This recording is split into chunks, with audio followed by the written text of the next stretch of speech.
नमस्कार. तरुण भारतच्या न्यूज बुलेटिनमध्ये मी रोहित साळुंखे आपल्या सर्वांचे स्वागत करतो. आता पाहूया ठळक घडामोडी. संयुक्त महाराष्ट्राच्या निर्मितीसाठी शिवसेनेने पुकारलेल्या चळवळीत शिवसेनेच्या 67 शिवसैनिकांना हौतात्म्य पत्करावे लागले होते. मुंबई बेळगावसह संयुक्त महाराष्ट्राच्या या लढ्यात हुतात्मे झालेल्या शिवसैनिकांना आज बेळगावमध्ये अभिवादन करून आदरांजली वाहण्यात आली. बेळगाव शहरातील रामलिंग खिंड गल्ली, खडेबाजार, कोनवाळ गल्ली येथे भावपूर्ण आदरांजली वाहण्यात आली. शिवसेना सीमा भाग बेळगावतर्फे याप्रसंगी कोल्हापूर उपजिल्हाप्रमुख प्रभाकर खांडेकर यांनीही आपली उपस्थिती दर्शविली. अमर रहे हुतात्मा अमर रहे अशा घोषणा देत स्तंभाला पुष्पहार घालून अभिवादन करण्यात आले. याप्रसंगी शिवसेना जिल्हाप्रमुख प्रकाश शिरोळकर, माजी आमदार दिगंबर पाटील, माजी महापौर शिवाजीराव सुंटकर, रेणू किल्लेकर, नगरसेवक रवी साळुंखे, शिवाजीराव मंडोळकर, किरण गावडे यांच्यासह अन्य व्यक्तींची समयोचित भाषणे झाले. यावेळी शिवसेना तालुका प्रमुख सचिन गोरले, महाराष्ट्र एकीकरण युवा समितीचे अध्यक्ष अंकुश केसरकर, महाराष्ट्र एकीकरण समितीचे नेते शुभम शेळके, धनंजय पाटील, अमर येळूरकर आदींसह इतर यावेळी उपस्थित होते. फेल्डीत चलन देण्यासाठी 22,000 रुपये लाच मागितल्याचा आरोप आल्याने आज बेळगाव जिल्हा नोंदणी अधिकाऱ्यांच्या कार्यालयावर लोकायुक्त अधिकारी उस्मान औटी यांच्या नेतृत्वाखालील पथकाने छापा टाकला. अविनाश धामनकर यांनी डेटा एंट्री ऑपरेटर सोमशेखर मास्तमर्डी यांच्या विरोधात तक्रार केल्याचे समजते. लोकायुक्त अधिकारी निरंजन पाटील यांनी यासंदर्भात पत्रकारांना अधिक माहिती दिली. महाराष्ट्र एकीकरण समितीच्या शिष्टमंडळाने आज मुंबईतील मंत्रालयात निवेदन सादर करण्यासाठी गेले होते. यावेळी सीमा समन्वयक मंत्री शंभूराज देसाई यांच्या नेतृत्वाखाली गुरुवारी मंत्रालयात विशेष बैठक पार पडली. याप्रसंगी सीमा समन्वयक मंत्री शंभूराज देसाई म्हणाले की सीमावासियांच्या पाठीशी आपण ठामपणे उभे आहोत. याप्रसंगी समितीचे नेते रमाकांत कोंडुस्कर, सागर पाटील, रणजित चव्हाण पाटील, शिवराज सावंत, अमित जाधव यासह समितीचे अन्य नेते उपस्थित होते.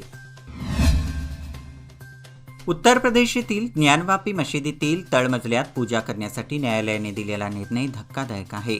कायद्यानुसार यथास्थितीत ठेवणे आवश्यक असताना दिलेला निर्णय चुकीचा असल्याचे सांगत एसडीपीआय संघटनेच्या वतीने आज बेळगाव राणी चन्नम्मा चौकामध्ये आंदोलन करण्यात आले.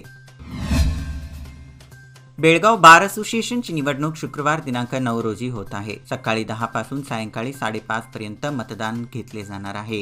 या निवडणुकीची सर्व ती तयारी पूर्ण झाली असून मतदान झाल्यानंतर सायंकाळी उशिराने मतमोजणीलाही प्रारंभ केला जाणार आहे. यावेळी नोटाचाही पर्याय मतदारांना उपलब्ध करून देण्यात आला आहे, अशी माहिती निवडणूक अधिकारी ॲडव्होकेट RB मिरजकर यांनी दिली. विद्यार्थी पोलीस अभिनव शिक्षण उपक्रमाचे उद्घाटन बेळगाव शहर पोलीस आयुक्त SN सिद्धरामप्पा यांच्या हस्ते करण्यात आले. टिळकवाडी कॅम्प, खडेबाजार, शहापूर, माळमारुती पोलीस स्थानकाद्वारे हा उपक्रम केला जात आहे. यामध्ये प्रत्येक पोलीस ठाण्यातून 10 पदवीधर विद्यार्थ्यांची निवड केली जाईल आणि त्या विद्यार्थ्यांना 1 महिन्यासाठी मूलभूत पोलिसिंग, ऑनलाईन फसवणूक, ऑनलाईन धमकी, महिला व बाल कायद्याची ओळख करून दिली जाणार आहे. याप्रसंगी पोलीस उपायुक्त PV स्नेहा, उपायुक्त रोहन जगदीश व इतर अधिकारी उपस्थित होते.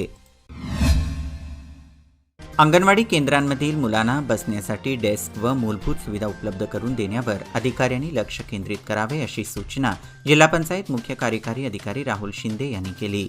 छत्रपती शिवाजीनगर येथील महिला आणि बाल कल्याण खात्याच्या कार्यालयाला अचानक भेट देऊन त्यांनी कामाची पाहणी केली. तर भाडे तत्वावर असणाऱ्या अंगणवाड्यांचे नजीकच्या प्राथमिक शाळांमध्ये स्थलांतर करण्यात यावे, अशी सूचना अधिकाऱ्यांना केली. महाराष्ट्र एकीकरण समितीचे युवा नेते शुभम शेळके यांनी गडिंग्लज येथे युवा सेना सचिव वरुण सरदेसाई यांची भेट घेतली.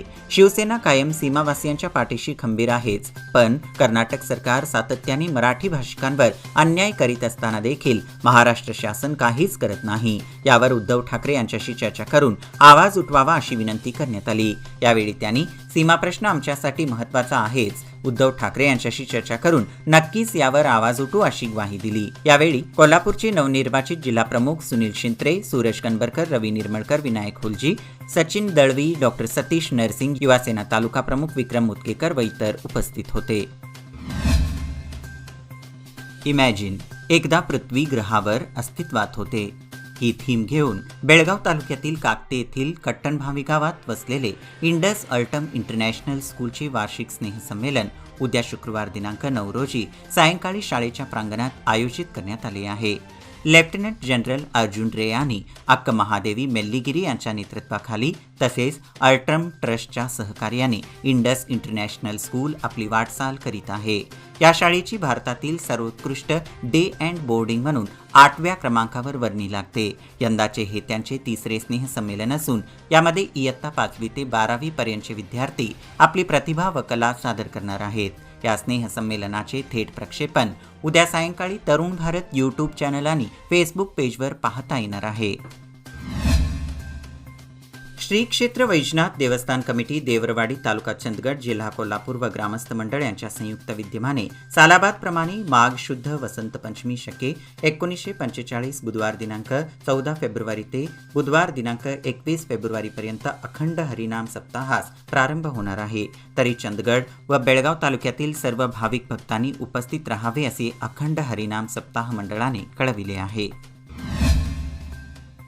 बैलहंगल तालुक्यातील आमटूर ग्रामपंचायतीमध्ये पाणीपुरवठा योजनेत मोठा भ्रष्टाचार झाला असून याची चौकशी करून संबंधितांवर कारवाई करण्यात यावी अशा मागणीचे निवेदन कर्नाटक राष्ट्र समिती पक्षातर्फे जिल्हाधिकाऱ्यांना देण्यात आले।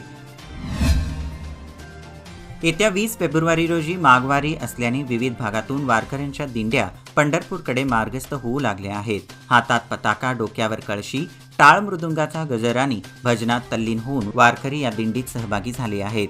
शुक्रवारी बेळगाव तालुक्यातील कुद्रेमणी गावची दिंडी पंढरपूरला रवाना होणार आहे। त्यानंतर इतर ठिकाणाहून दिंड्या पंढरपूरच्या वाटेवर दिसणार आहेत। तालुक्यातील कुद्रेमणी, किनई, धामणी, हंगरगा येथून दिंड्या माघवारीसाठी जाणार आहेत। पारंपरिक पद्धतीने आणि नियमाने वारकरी मार्गस्थ होणार आहेत। ऑक्टोबर-नोव्हेंबर महिन्यात पार पडलेल्या पदव्युत्तर परीक्षांचा 3 महिन्यानंतरही निकाल लावण्यात राणी चन्नम्मा विद्यापीठाला यश आलेले नाही। त्यामुळे पुन्हा एकदा विद्यापीठाचा भोंगळ कारभार चव्हाट्यावर आला आहे। गेल्या काही वर्षात विद्यापीठाकडून परीक्षांचे निकाल लावण्यात वारंवार विलंब होत असल्याने विद्यार्थी वर्गासह पालकातून तीव्र संताप व्यक्त होत आहे। हंचिनाळ केएस तालुका निपाणी येथील ग्रामस्थांनी विविध मागण्यांसाठी 7 रोजी सकाळपासून बेमुदत उपोषण सुरू केले होते। यावेळी निपाणीचे माजी आमदार काका पाटील व माजी जिल्हा पंचायत उपाध्यक्ष पंकज पाटील यांनी हंचिनाळ केएस येथील उपोषण स्थळाला भेट देऊन ग्रामस्थांच्या समस्या जाणून घेतल्या। काका पाटील व पंकज पाटील यांनी संबंधित अधिकाऱ्यांशी फोनवरून चर्चा करून उपाययोजना करण्याच्या सूचना केल्या। हंचिनाळ येथील अर्धवट राहिलेल्या रोडचे टेंडर झाले असून त्याचे लवकरच काम सुरू करण्यात येणार आहे। तसेच हेस्कॉम अधिकाऱ्यांनी 1 महिन्यात सर्व कामे करून देण्यात येतील असे लेखी आश्वासन दिले। त्यानंतर माजी आमदार काका पाटील व युवा नेते पंकज पाटील यांच्या उपस्थितीत उपोषण सोडण्यात आले। नंदीहळ्ळी तालुका मुद्देबिहाळ येथे शेतकऱ्यांनी शेतातील झाडाला गळफास घेऊन आत्महत्या केल्याची घटना उघडकीस आली। शांतगौडा बलवंतराय बिरादार, वय वर्षे 59 असे मृताचे नाव आहे। घटनेविषयी अधिक माहिती अशी की शांतगौडा यांच्या मालकीची 4 एकर जमीन आहे। त्यात त्यांनी अनेक पिकांचे नियोजन करण्यासाठी बँक व पतसंस्थांकडून 4.45 लाख रुपयांचे कर्ज घेतले होते। मात्र वातावरणाने योग्य साथ न दिल्याने सर्व पिकांचे नुकसान झाले। त्यातून आलेल्या नैराश्यातून शांतगौडा यांनी गळफासाने आपले जीवन संपविले। या घटनेची नोंद ताळीकोटे पोलीस स्थानकात झाली आहे। भारताच्या स्वतंत्र सुवर्ण महोत्सवाचा एक भाग म्हणून सुरू करण्यात आलेल्या वंदे भारत रेल्वेचा विजापूर ते बागलकोट मार्ग बेंगळूरपर्यंत आणि मुंबई सोलापूर रेल्वेचा विजापूरपर्यंत विस्तार करण्यात यावा अशी मागणी आमदार सुनील गौडा पाटील यांनी केली आहे। या मागणीचे पत्र त्यांनी केंद्रीय रेल्वे विकास मंत्री अश्विनी वैष्णव यांना पाठविले आहे। सध्या हवेतील थंडी कमी होऊन उन्हाचे चटके जाणवू लागले आहेत। दुपारच्या सत्रात अंगाची लाही लाही होत आहे। अशातच हेस्कॉमकडून कोणतीही पूर्वसूचना न देता निपाणी शहर व परिसरात वारंवार वीज पुरवठा खंडित केला जात असल्याने नागरिकांसह व्यापारी व उद्योजक वर्गातून तीव्र संताप व्यक्त होत आहे। सध्या उन्हाळ्याची चाहूल लागली असून वीज पुरवठ्याच्या मागणीत वाढ झाली आहे। मात्र या भागात गेल्या काही दिवसापासून कमी दाबाचा वीज पुरवठा तसेच अधूनमधून पुरवठा खंडित होत असल्याने शहर व ग्रामीण भागात पाणी पुरवठा करतानाही प्रशासनाला अडथळे येत आहेत।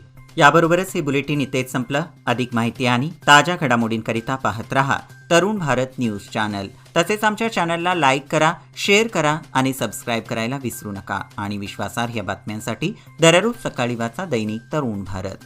धन्यवाद।